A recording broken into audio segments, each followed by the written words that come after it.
The wind smelled of old ashes and dry sage. It howled across the cracked basin like a prayer that had lost its meaning, rattling the brittle porch boards beneath his boot. He stood there at low over his brow, shoulders stiff from the ride, sweat drying cold against his spine. The town was behind him now, a blur of crooked rooftops and sideways glances. Ahead lay nothing but dust, a sun-cracked trail, and a house that had no right standing. The land around it was angry. Barbed wire curled along the fence posts like rusted thorns. The earth itself seemed to flinch from the weight of what had held, a sagging barn with ribs showing a field turned to sand, and the house small, stubborn, crooked at the foundation, like it wanted to fall but couldn't quite let go. A thin trail of smoke rose from the chimney, curling into the bruised sky. His hands trembled slightly as he dismounted, not from fear but the exhaustion that comes after you've run out of things to be afraid of. He tied the horse to the rail and stepped up onto the porch. One of the boards groaned beneath him. So did his knee. He raised his hand to knock but didn't. The silence inside the house was too thick, too aware. Then the door opened. She stood in the frame, lean as a fence rail and twice as weathered.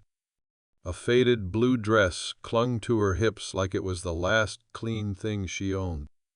Her hair was pulled back with something like effort but not vanity. Her face wasn't kind or cruel, it was tired, wary. She had the kind of eyes that had stopped hoping for kindness and now just watched for trouble. She looked him over, slow and silent. Then she stepped aside. He crossed the threshold without a word. Inside, the house smelled of wood smoke, biscuits long since burned, and something sour beneath. A child coughed in the next room. Another cried, a soft, wet sound like someone remembering a pain too big for words. 4 of them, she'd said, in town. 4 children, no husband.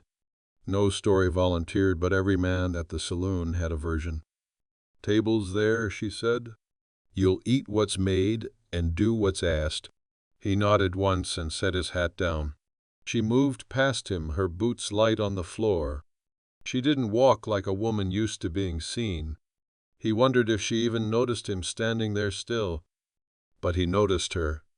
Not in the way men in town did, whispering things into beer foam. He noticed the lines in her hands, the way she moved, like her body didn't belong to her anymore, only to the work. She brought him a plate. Beans. Half a biscuit. No meat. She didn't sit.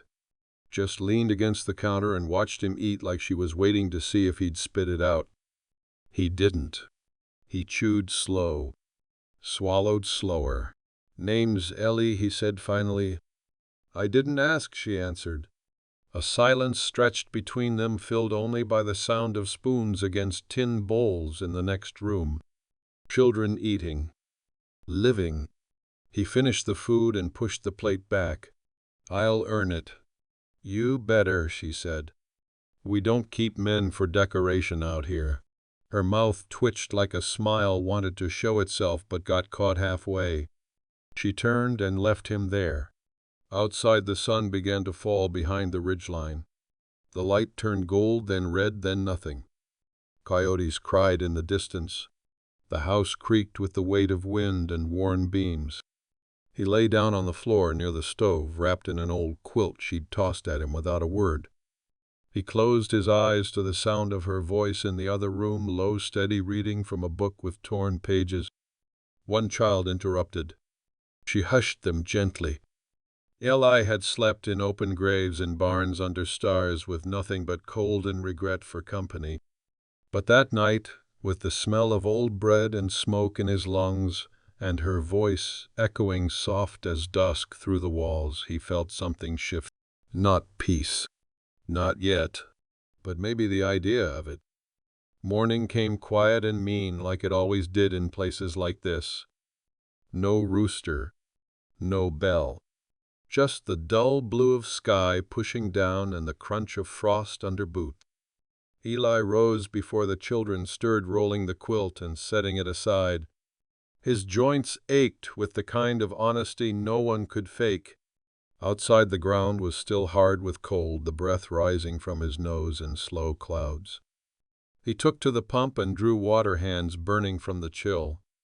The barn door was half-hinged, held up by spite and a length of rope. Inside he found a shovel, a busted rake, and a sack of feed that had gone to mold. So this was the place. She came out just after sunrise, coat button, jaw set. No smile, no greeting. Just a nod toward the field and the words, "South fence is caving. You want to stay, you fix it?"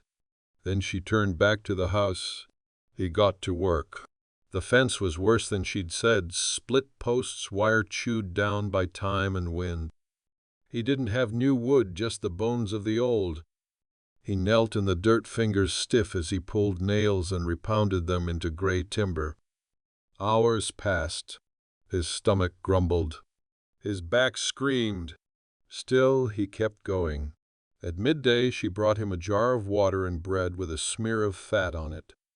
She didn't speak, just stood there, eyes narrowed against the sun, watching him the way a person watches a fire, uncertain if it'll catch or die out. "You work like someone run out of places to go," she said finally. "I have," he answered. She nodded like that made sense, then turned and walked away. By evening, 2 lines of fence stood straight. Not new, not pretty, but strong. Ely leaned against a post, sweat drying in the wind. His hands were blistered and raw. He liked the pain. It reminded him he was still here. From the house came the sound of laughter, thin, surprised, like a sound that forgot it was allowed. One of the kids, maybe 2. Her voice followed not laughter, but something lighter than he'd heard before. She had a name. Marla. He'd heard it once whispered by a merchant with a bad tooth and too many opinions. "Don't bother with that, Marla," he'd said.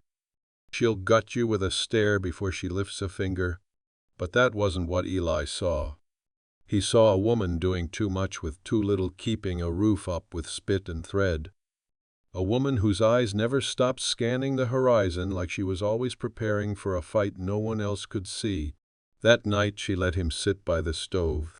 The kids came in one by one, 4 of them, stair-stepped in age faces smudged with work and sleep. They watched him with sideways glances, not scared, just unsure. He said nothing. He had nothing to offer but silence. She ladled stew into bowls thick with turnip and bone. Still no meat. They bowed their heads without being told. She said a prayer, voice low and fast, as if the words were more habit than hope. Then they ate. After she handed him a hammer. "Roof's leaking over the bedroom. Tomorrow." He nodded. "Yes, ma'am." A flicker of something crossed her face. "Don't call me that," she said. "All right." That night, as the wind bent the trees and the stove ticked with cooling metal, Ely lay in the dark and listened to the house breathe. Her footsteps moved softly through the rooms. A door opened. A child whimpered. She soothed them with words he couldn't hear. It had been a long time since he'd heard a woman speak kindly in the dark. Longer still since the sound made him want to stay. The frontier isn't finished. Subscribe and keep watch. The days settled into a rhythm, not easy, not kind, but steady. Ely rose before the sun and worked until his muscles gave out. Fences, roof patches, hauling water, pulling stumps. Nothing heroic. Just labor. Just the kind of sweat that made a man forget he used to bleed for worse reasons. Marla didn't thank him. She didn't need to. She handed him tasks like they were weights to carry, and he took them without complaint. That was their language, doing instead of saying. But sometimes when the wind wasn't screaming and the world softened for a breath, she'd stand near him a moment longer than she had to. She'd glance at his hands, his face, the line of sweat down his neck, and not look away so fast. She was changing too, though she didn't know it. She started brushing her hair before bed. Not fancy, just not knotted. Her shoulders sat a little higher when she walked. The children noticed it first. They stopped flinching at loud sounds. Started asking for seconds at supper. The littlest one, Sadie, barely 4, climbed into Eli's lap one night without being told. Just curled there like it was the most natural thing in the world. Marla froze when she saw it. Didn't speak. Just stood in the doorway, hands wringing the dish towel. Eli didn't move either. He waited for her to take the child back to snatch the moment away like she had every right to. But she didn't. She just said, quiet as snow, she don't take to most folks. I ain't most, he said. That earned him a look not soft, but not sharp either. Somewhere in between. Like she was trying to remember something good from a long time ago. By the 3rd week, he found her waiting on the porch after sunset. No chore in hand. Just sitting, coat over her knees, eyes on the dark hills. He stepped up beside her, slow, careful. You always watch the ridge like that. She nodded. Bad news always rides from that direction. He leaned against the post. And if it doesn't come, then I wait anyway. 'Cause it might. A silence passed between them. The kind that didn't need fixing. He turned toward her, voice low. You ever think about leaving this place? She didn't answer for a while. Just picked at a splinter in the railing. I did. Once. What stopped you? She looked out at the land, wide, cruel, and aching. They needed me, and I figured if I left there wouldn't be anyone else. Eli followed her gaze. The fields, the barn, the sagging clothesline like a lifeline. He could see it then, the weight she carried. Not just the children or the work, but the memory of a life that never turned kind. And how she still rose every day anyway. Some folks, he said, they stay because they're scared. Others stay because they're too damn strong to run. She didn't smile, but her hand drifted close to his on the rail. Not touching. Just near enough for him to feel the warmth of it in the cold night. They sat like that for a long time. 2 tired souls leaning toward something they couldn't name yet. When she finally rose, she said, roof's holding. Thanks. He nodded. Plenty more to fix. And then, without looking back, she said, so stay. Eli stayed. He stayed through the hard thaw when the snow turned to sludge and the mud claimed boots whole. He stayed when 2 of the children came down with fever and Marla's eyes hollowed out from worry and sleeplessness. He stayed when the roof needed mending again, when the mule threw a shoe, when the chimney clogged with soot and nearly choked the house one brittle night. He didn't ask for more than his place near the stove and a clean shirt when one could be spared. The children no longer stared, they called his name. Not Pa, not Father, not anything foolish. Just Eli. Like he'd always been there. Like he might stay. Marla spoke more now. Not freely, but with purpose. She told him where her people had come from, West Missouri, then the Panhandle, then nowhere. She told him about the man who'd left her with 4 mouths and no map. She didn't cry when she said his name, but she said it like it stung her tongue. Eli never spoke of his past. Not in full. Just hints. A war, a jail, a woman buried somewhere he could never go back to. She didn't press. She didn't need to. She could read it in the way he flinched at sudden noises, how he kept his bed rolled tight and never turned his back to a door. One morning after a stretch of long days, she handed him a shirt she'd mended. The stitching was crooked, the thread coarse, but it was clean and she'd tried. He ran his thumb along the seam. You didn't have to. I know, she said. I did it anyway. Later that day, he caught her at the well, her hands raw from scrubbing. He reached for the bucket. Let me. You'll hurt your back. It already hurts. They stood there, the wind lifting her hair, the sun painting everything in that harsh, beautiful gold that came just before dark. He watched her face, the cracks of it, the fire still banked behind her eyes. Marla, he said. She looked up. What? His voice was rough. You're not alone. Not anymore. Something broke across her face, then not tears, but something deeper. Relief, maybe. Or terror. They looked the same on a woman who hadn't trusted peace in years. "I don't know how to let that be true," she said. "Then let it happen slow." And she did. That night she left the bedroom door open. Just a crack. Enough. Eli didn't go in. Not yet. He just sat near it close enough to feel the warmth drifting out and leaned his head back against the wall, like maybe for once the world had stopped taking more than it gave. Spring rolled in like a second chance, slow, reluctant, almost cruel in how long it took to trust the earth again. But trust it did. Shoots pushed up through dead soil, green as hope. The creek behind the hill ran faster. Birds came back, first one, then too many to count. So did trouble. It came on horseback, two riders both wrapped in dust and the kind of silence that meant nothing good. The dogs barked before the gate creaked. Eli stepped outside before the horses had even stopped. Marla stood in the doorway behind him, a dish rag in her hand, stiff as iron. The taller one spoke first. Thin lips, eyes like rotted wheat. "We're looking for a man rides under the name Ellie Ward." Eli didn't move. Didn't blink. "Never heard of him," Marla said, voice flat as stone. The rider smiled like a knife. "Funny, we heard he's been helping himself to things out this way. Stealing horses. Skipping debts. Thought maybe he'd washed up here." Ellie stepped forward. "There's no debt here but the ones I pay every day with my hands. You got something to say it plain." The second man slid a hand near his coat but didn't draw. "You run long enough, Ward," the tall one said.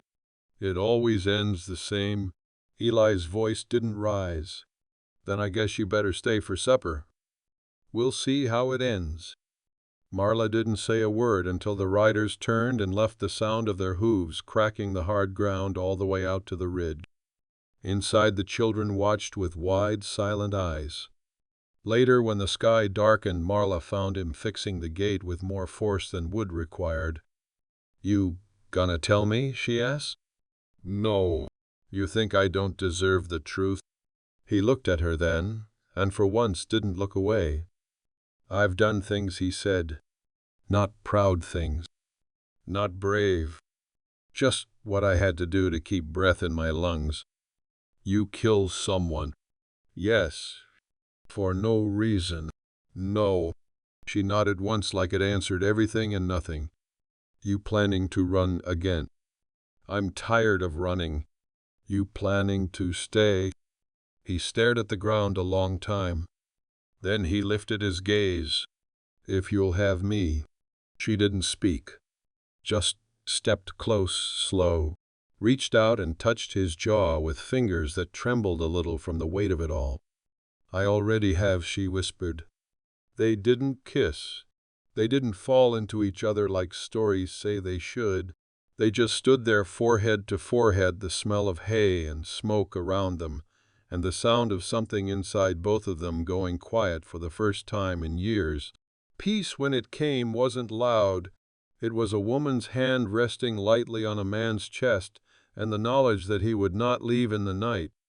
The next week, Eli reinforced the door with iron hinges. Not because he feared the riders would return, they would or they wouldn't, but because he'd made a choice. A man who chooses to stay must build something worth defending. Marla didn't ask for explanations. She just moved through her days with a steadier breath, folding laundry, planting rows of onions, and corn wrapping Sadie's scraped knee with cloth dipped in warm water. There was a lightness in her now. Not joy exactly, but less weight, as if part of her grief had crawled off her back and gone to sleep.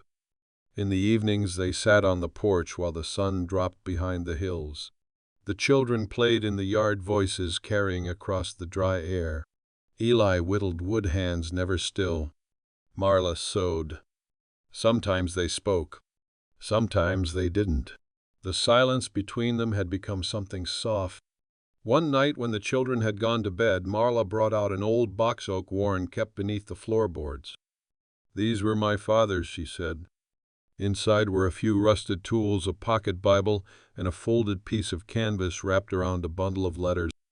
Eli touched the edge of one. "You read them often." "Not in years."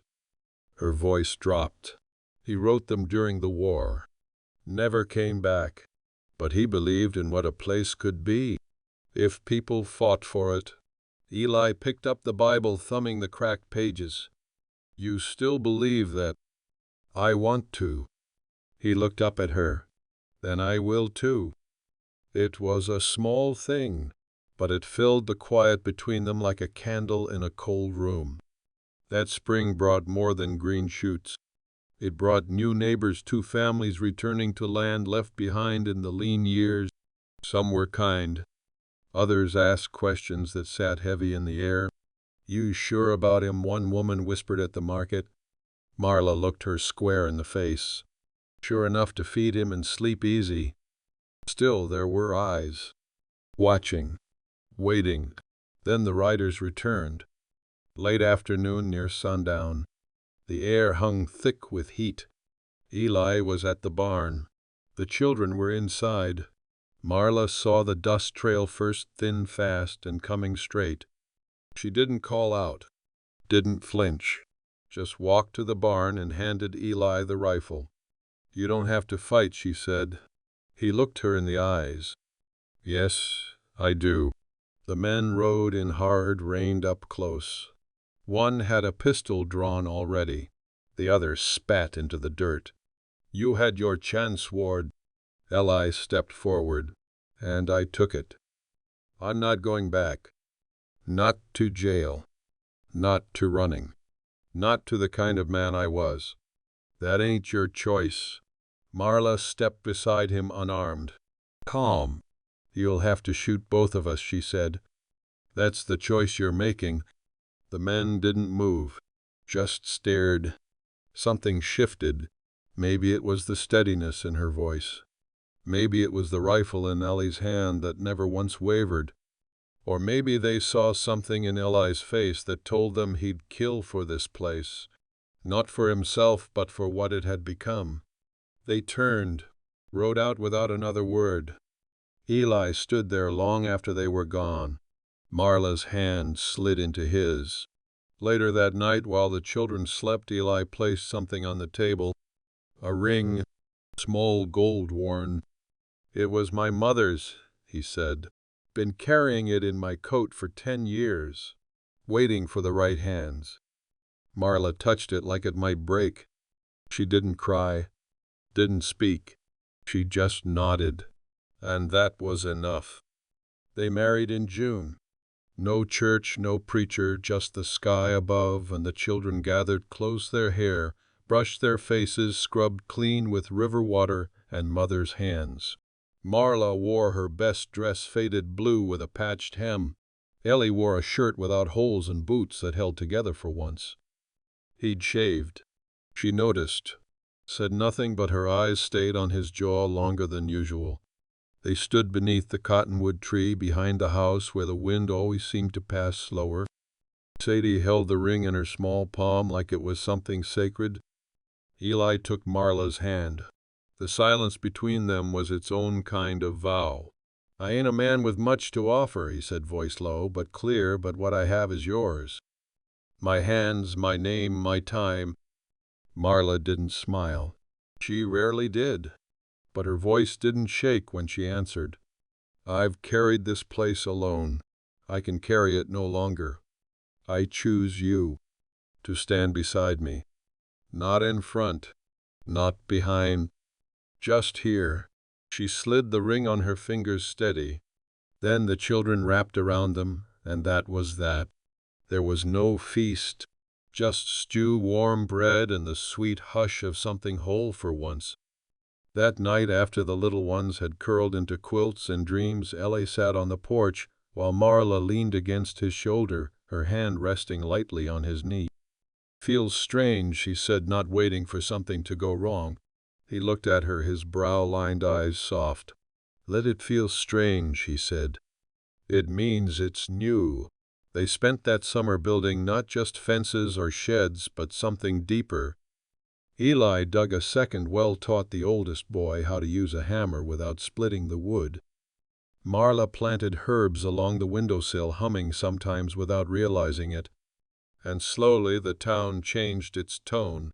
Folks who had once whispered now nodded in passing. Some brought tools to trade. Others sent their children over to play.